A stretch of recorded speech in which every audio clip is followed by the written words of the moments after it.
That's what happened to Lieutenant Colonel Timothy Maxwell, We got the call that's lit urgent. a Marine injured, in and out of consciousness.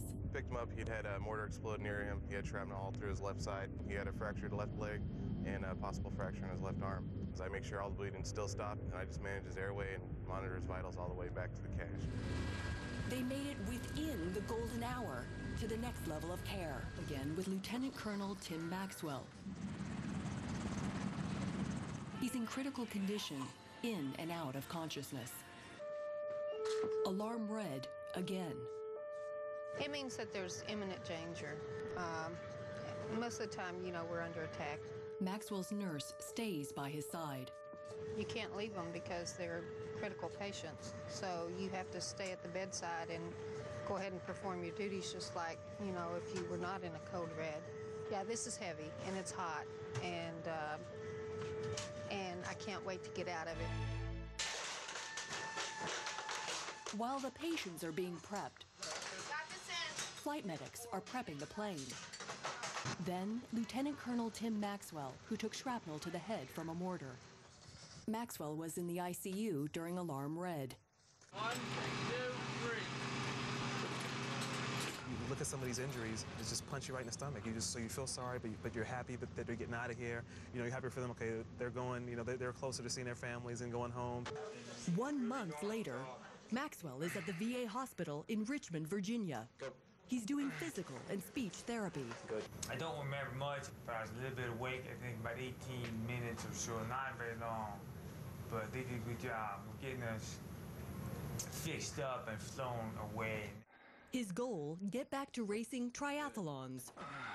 I can do them. The question is, can I still do them as fast? I can do them, I'm sure. Lieutenant Colonel Tim Maxwell, little more than 1 year ago, traumatic brain injury. Don't know what's gonna Maxwell today at Camp Lejeune. happen. My wife was told in the hospital I probably would never get up. And He's then when come I a woke up, they long said, way since I saw him in Iraq after a mortar attack. Even convincing the brass to let him open a barracks for wounded warriors, where they can help each other heal. This place, these barracks, Maxwell Hall, for the wounded warriors, is this maybe the last level of care as these wounded warriors get home? It's something for them to move on? It is. The transition from being in your unit, being wounded, put through hospitals, and then phasing either back to their original unit or phasing back to the civilian world, this would be the last stop. Here, they get counseling, eat, sleep, and deal with change-of-life issues together. Once we were injured, we all had something in common. Like Navy Corpsman Joseph Rowe, or Doc, who was first on the scene to treat Maxwell after the mortar attack. He had an injury and I saw his brain. I mean, I was patching him up. Not long after we saw him help carry Maxwell's stretcher to the next level of care, a roadside bomb turned Doc into a patient, too. All the frag and everything hit my right side. Injured, he now works here with Maxwell. You're the guy that helped save his life in Iraq, and now the two of you are trying to help other wounded warriors with this barracks. I think this could possibly be the final level, that once they go through all that and all the stress And all the recovery. and all the recovery and all the work they do for themselves in the echelons of care, now they can come here and relax and heal. Healing takes time. Maxwell still goes to speech therapy What is that called? Oh, I forget. to help find the right words. Wedding pie. No. Where's wedding cake? Wedding cake. Correct.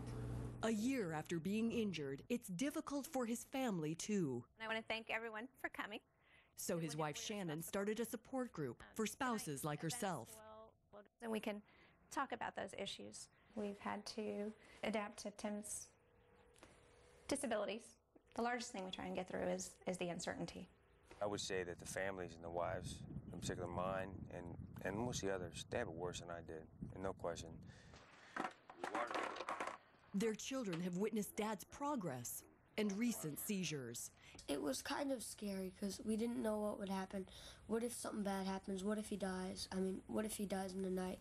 It was just scary. And they have advice for other kids whose moms or dads come home hurt. I would say, hey, he's gotten injured. I know how it feels. My dad did too. But he's gonna get better. Just know that that's your dad and you should be proud of him because he risked his life to go out there, and you should be proud of that.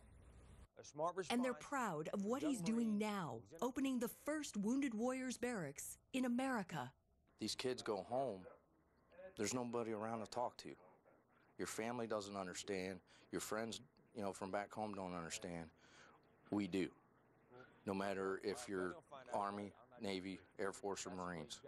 Once you've been hurt and you're a wounded warrior, you understand. Maybe this happened to me on purpose. I'm not a very religious guy, but maybe I got wounded so I would do this for a living. I don't know.